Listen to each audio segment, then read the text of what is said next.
మొత్తం మీద మనకు అందుకే అట్లా తల్లి పేగుతో ఉన్నటువంటి అనుబంధం ఉంటుంది. మరి అటువంటి సింగరేణి ఇవాళ మనుగడ మొత్తం కథం చేసే పరిస్థితి ఉన్నది. మొత్తానికి మొత్తం ప్రైవేట్ వాళ్ళకు సింగరేణి అప్పయ్యే ప్రయత్నం జరుగుతుంది. ఇక్కడ మనుగూరులో ఉన్న మీ అందరికీ తెలుసు, సిఎండి బలరాం గారు వచ్చిపోయింది. ఇదివరకు ఉన్నాయన సిఎండీలు కానీ అధికారులు కానీ ఎట్లా ఉండాలి, మీకు కొంచెం కాన్ఫిడెన్స్ ఇచ్చేటట్టు ఉండాలి.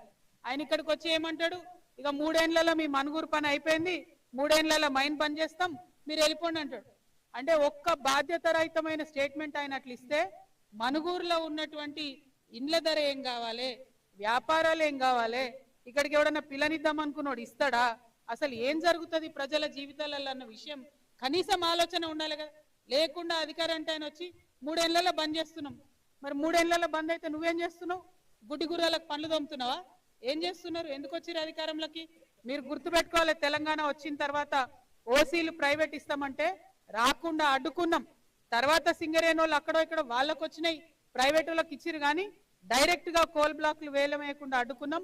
ఇప్పుడు కూడా కాంగ్రెస్ ప్రభుత్వాన్ని మేము హెచ్చరిక చేస్తా ఉన్నాం, మనుగూరులో PKOC2 ఏదైతే ఉందో అది ప్రభుత్వానికే ఉండాలి, సింగరేణికే ఉండాలి. ఇక్కడ ఉద్యోగాలు కొనసాగాల్సిందే, మనుగూరు మనుగడను కాపాడాల్సిందే.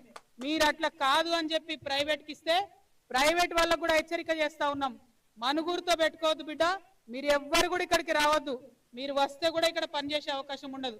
ఎందుకంటే మొత్తం యావత్ మనుగూరు మనుగడ అంతా కూడా PKOC2 చుట్టూ ఉంది కాబట్టి ప్రభుత్వంలోనే ఇది ఉండాలని మేము డిమాండ్ చేస్తాం.